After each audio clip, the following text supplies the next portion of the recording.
Good morning students. BSc part first year unit third and paper third हम पढ़ रहे थे। इसके अंदर जो हमारा टॉपिक चल रहा था वो चल रहा था गैमा। ठीक है, तो आज हम पढ़ेंगे गैमा के अंकुरण के बारे में। हमने कल की क्लास के अंदर गैमा परिपक्व गैमा की संरचना के बारे में पढ़ा था। टॉपिक डाल दीजिए गैमा का अंकुरण। गैमा का अंकुरण ये हमारा आज का टॉपिक है, इसको हम पढ़ेंगे। ठीक है, तो नोट करें, इसमें करिए नोट। गैमा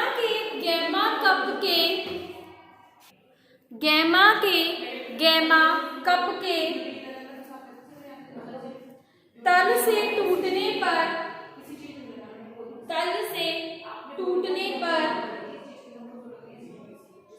गैमा जल के साथ बहकर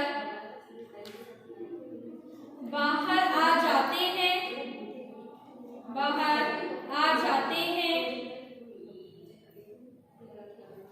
और भूमि पर गिर जाते हैं।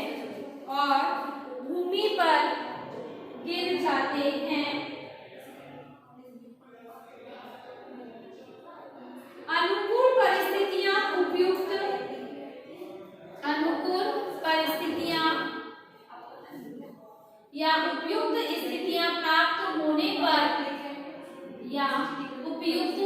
स्थितियां प्राप्त होने पर गैमा अंकुरित हो जाते हैं। आरंभ में यह द्विपार्श्व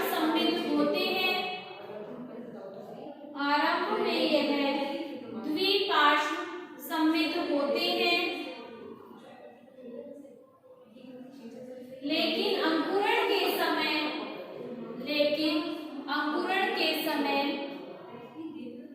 यह पृष्ठधारी हो जाते हैं।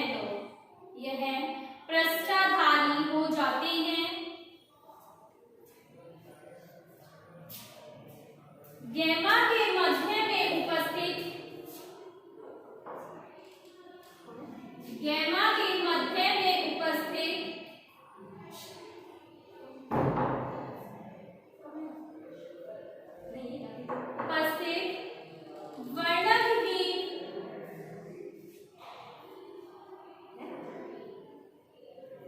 वर्णहीन और बड़ी कोशिकाएं जो सघन जीव द्रव्य युक्त होती हैं,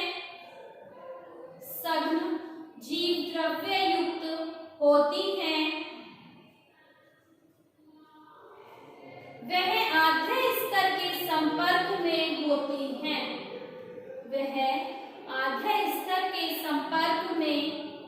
हैं और आसानी से वृद्धि करके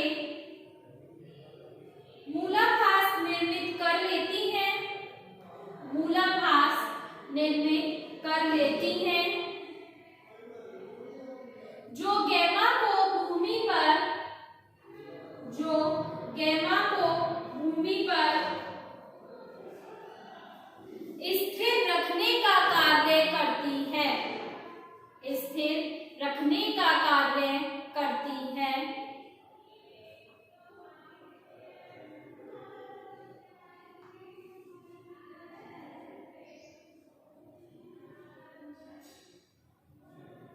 नर पादप की गैमा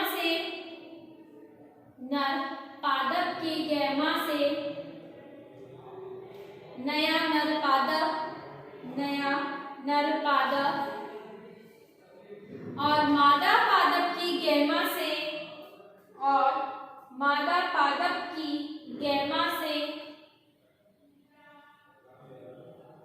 नया मादा पादप बन जाता है।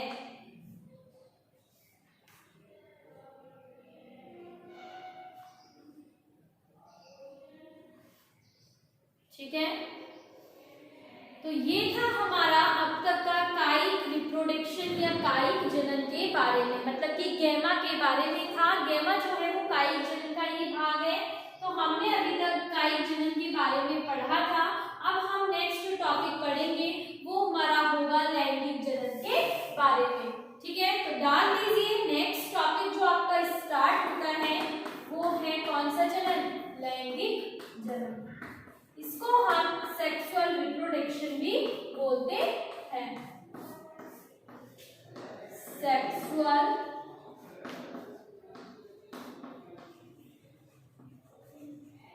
रिप्रोडक्शन, ठीक है।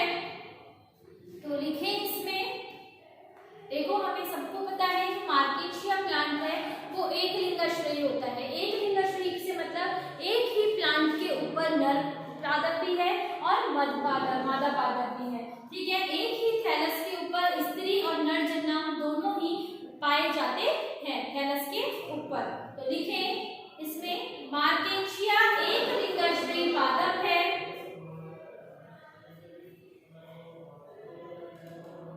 मार्केशिया एक लिंगाश्रयी पादप है जिसमें विषम युग्मकी प्रकार का लैंगिक जनन पाया जाता है। लैंगिक जनन पाया जाता है। इसमें पुंधानी धारण करने वाली शाखा, इसमें पुंधानी धारण करने वाली शाखा पुंधानीधर और स्त्रीधानी धारण करने वाली शाखा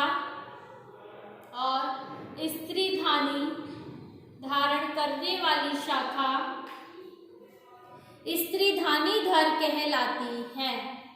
स्त्रीधानीधर कहलाती है। अब इसमें हम पढ़ेंगे पुंधानीधर, मतलब मेल प्लांट के बारे में हम इसमें पढ़ेंगे। तो टॉपिक डाल दीजिए आप इसमें पुंधानीधर की संरचना। पुंधानीधर की संरचना, जिसको हम इंग्लिश में बोलते हैं स्ट्रक्चर ऑफ एंटीरियोफोर। स्ट्रक्चर ऑफ एंटीरियोफोर,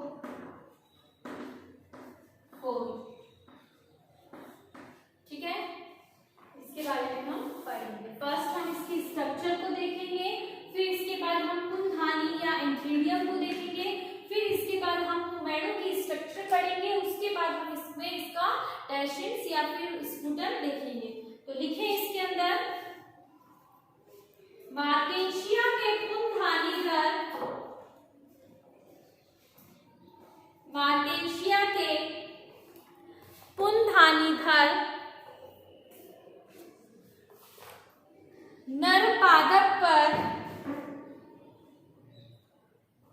नर पादप पर शीर्षस्थ खांच से ऊर्ध्व दिशा में, शीर्षस्थ खांच से ऊर्ध्व दिशा में विकसित होने से निर्मित होते हैं। विकसित होने से निर्मित होते हैं। इसमें एक लंबा 1 से 3 सेंटीमीटर तक का, 1 से 3 सेंटीमीटर तक का व्रंत होता है। व्रंत होता है जिसका सबसे ऊपरी भाग चपटा और 8 पालियों युक्त होता है। चपटा और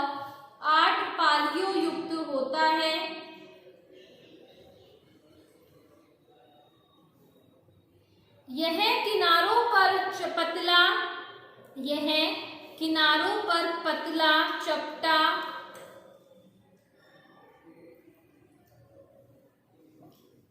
और मध्य में मोटा होता है और मध्य में मोटा होता है।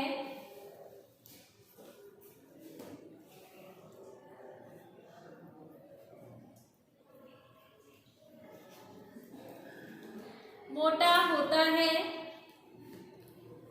किसी जाति में नर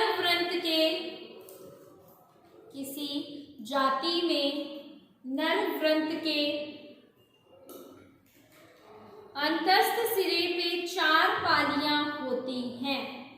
अंतस्थ सिरे पर 4 पालियां होती हैं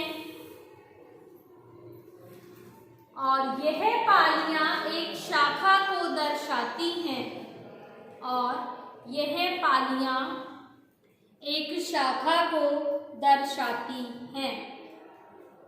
ठीक है, तो ये हो गया पुनधानीधर की संरचना के बारे में। अब हम इसका एक बार डायग्राम देखते हैं।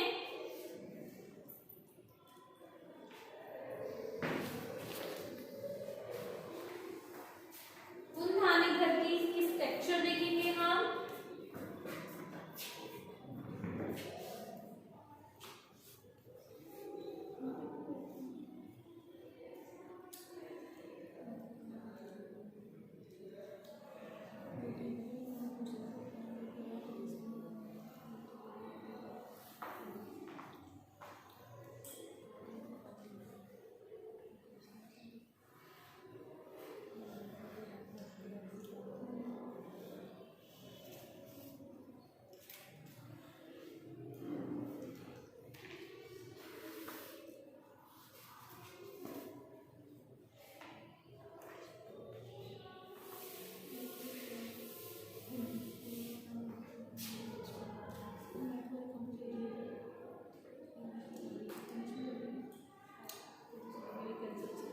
इसका डायग्राम हम आगे देखेंगे।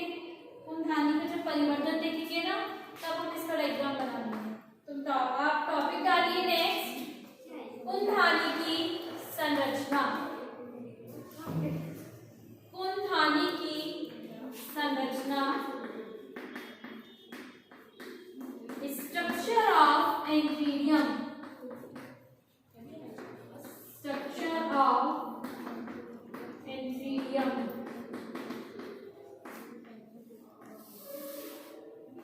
लिखे इसमें, वृंत के ऊपरी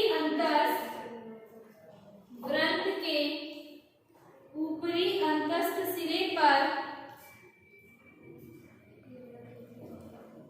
उपस्थित डिस्क की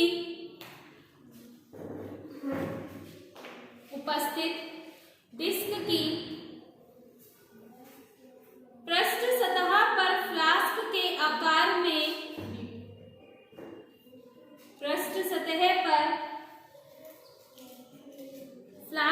आकार में पुनधानियां विकसित होती हैं। यह कोष्ठक पुनधानीय कोष्ठक कहलाता है। यह कोष्ठक पुनधानीय कोष्ठक कहलाता है। सभी फैली हुई पालियों में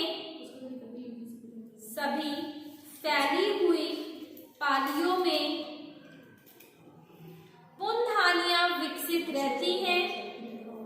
पुनधानियां विकसित रहती हैं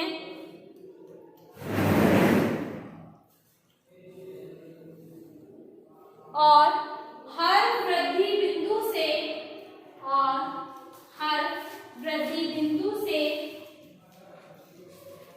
एक पुनधानी विकसित होती है। एक पुनधानी विकसित होती है।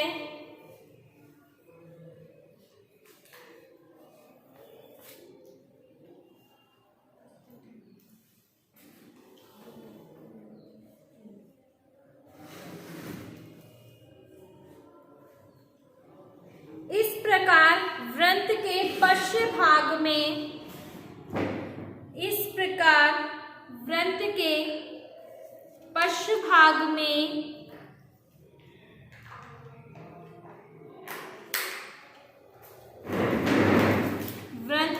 पश्च भाग में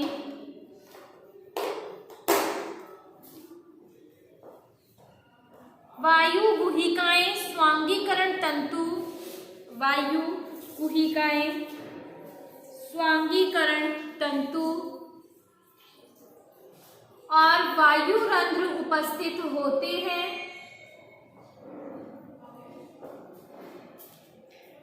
वायु रंध्र उपस्थित होते हैं।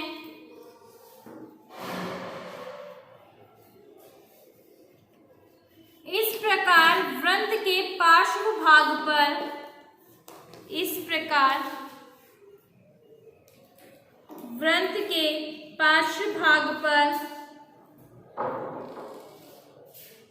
एक गहरी ऊर्ध्वनलिका पाई जाती है। एक गहरी ऊर्ध्वनलिका पाई जाती है।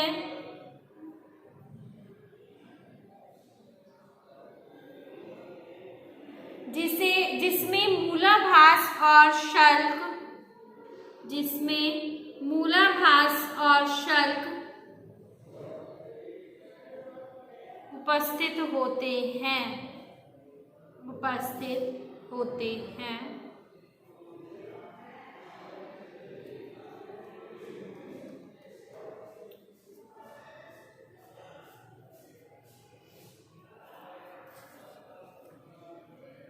उपस्थित होते हैं।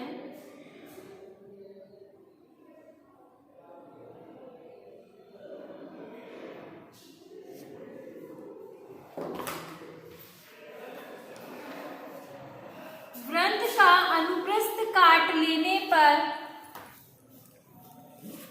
वृंत का अनुप्रस्थ काट लेने पर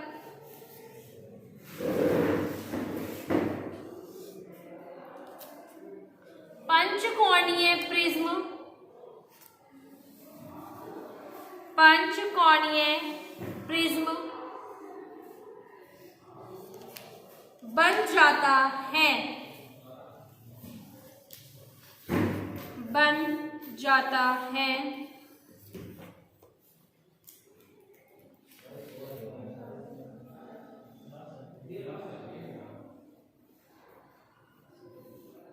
बन जाता है।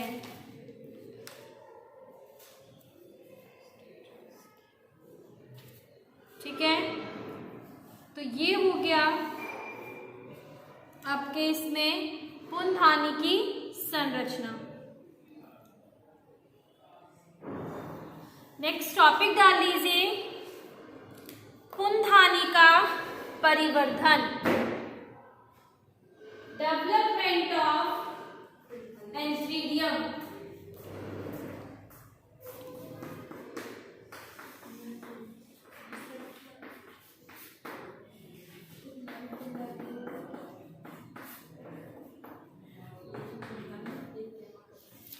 पुंधानी का परिवर्धन,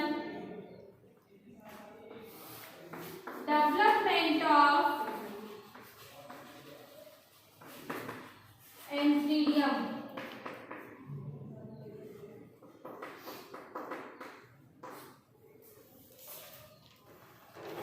लिखिए इसमें,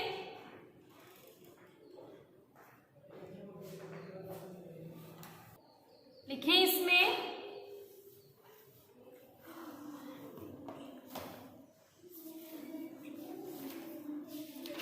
इसमें सतही कोशिका, इसमें सतही कोशिका आकार में वृद्धि करके, आकार में वृद्धि करके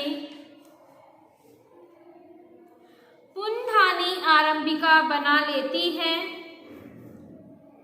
पुंधानी आरंभिका बना लेती है।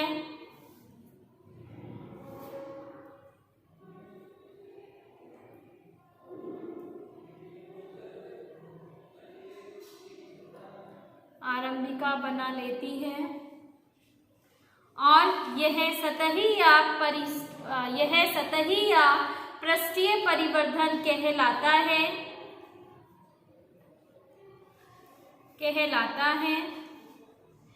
इस कोशिका में अनुप्रस्थ विभाजन के दौरान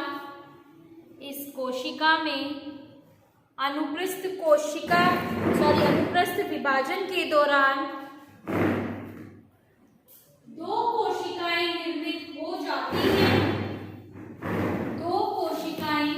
निर्मित हो जाती हैं। पहली आधारी कोशिका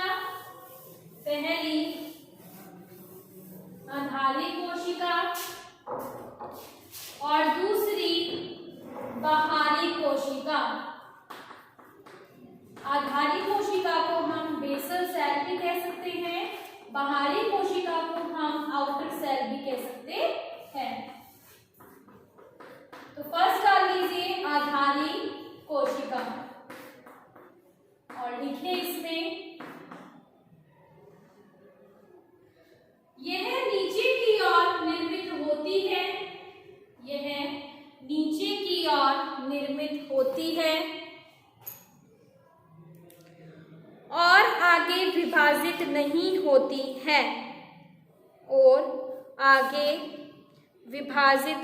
होती है।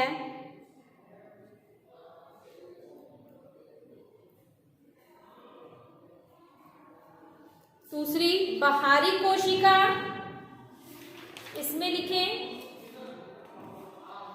पुंधानी का परिवर्धन इसी कोशिका के द्वारा होता है। इस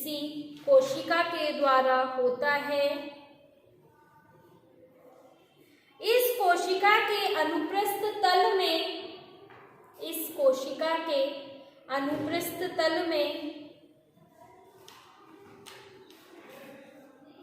विभाजन के द्वारा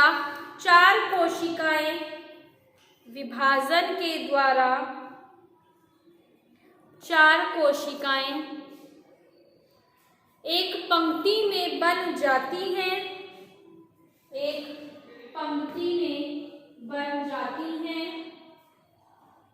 जिसमें पहली कौन सी कोशिका होगी? प्राथमिक वृंत कोशिका। ठीक है, प्राथमिक वृंत कोशिका, इसको लिखें। दूसरी कौन सी होती है? प्राथमिक पुंधानीय कोशिका।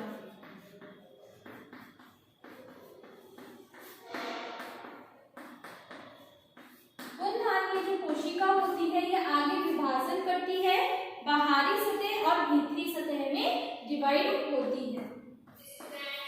बाहरी सतह और भीतरी सतह, इस तरीके से ये चार फॉर्म में रो में पाई जाती है।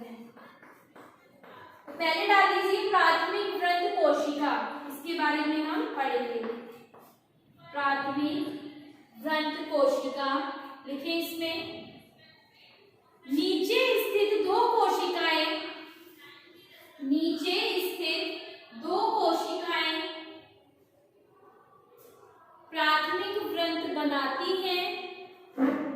प्राथमिक वृंत बनाती हैं जो छोटा और सकरा होता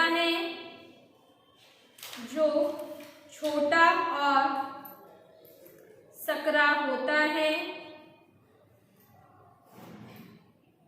और पुंधानी की मुख्य काय को धारण किए रहता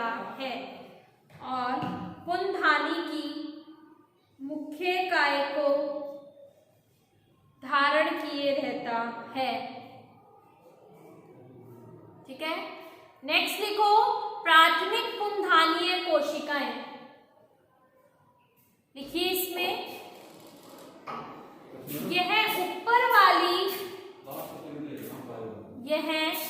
ऊपर वाली दो कोशिकाओं द्वारा निर्मित होती है। दो कोशिकाओं द्वारा निर्मित होती है।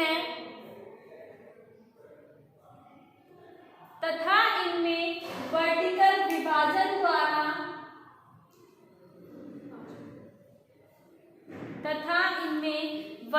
या ऊर्ध्व विभाजन द्वारा एक दूसरे के समकोण पर 4 कोशिकाओं के 2 सोपान बना लेती है। 4 कोशिकाओं के 2 सोपान बना लेती है, या टियर्स बना लेती है। यह सभी 8 कोशिकाएं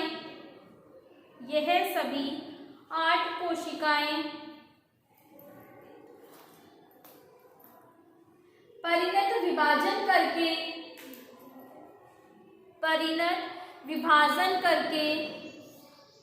2 सतह बनाती हैं। पहली बाहरी सतह और दूसरी भीतरी सतह, outer surface and inner surface. लिखो, फर्स्ट बाहरी सतह या आउटर सरफेस लिखिए इसमें। यह 8 बंधय या फिर स्ट्राइल कोशिकाएं होती हैं। यह 8 बंधय या स्ट्राइल कोशिकाएं होती हैं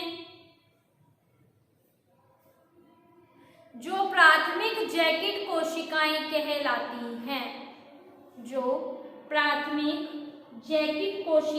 कहलाती हैं।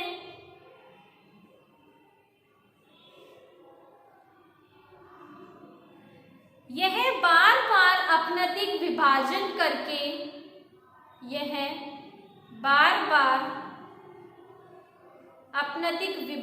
करके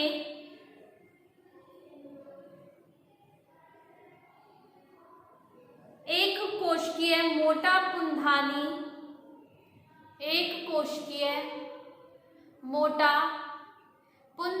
का जैकेट बना लेती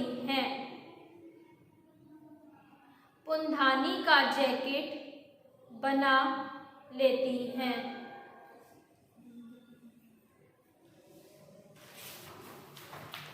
दूसरा लिखो, भीतरी सतह।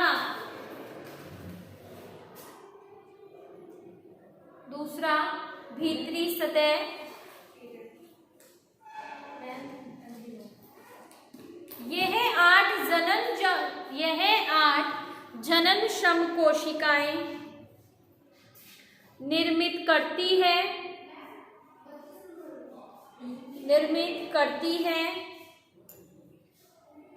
और इसमें कई विभाजन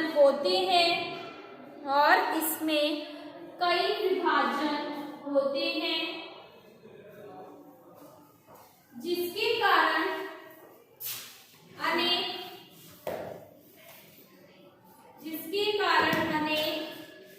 पुंजनक कोशिकाएं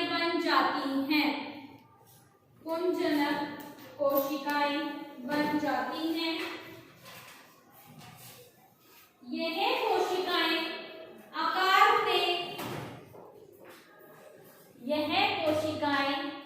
आकार में घनाकार होती है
दो तिकोनी पुन कोशिकाएं बन जाती हैं।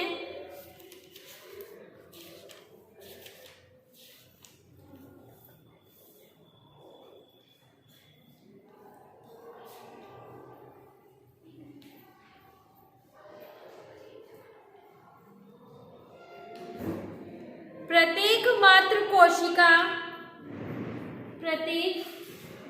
कोशिका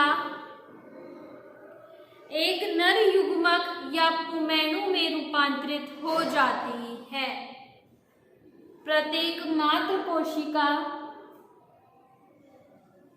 एक नर युग्मक या पुमैणु में रूपांतरित हो जाती है।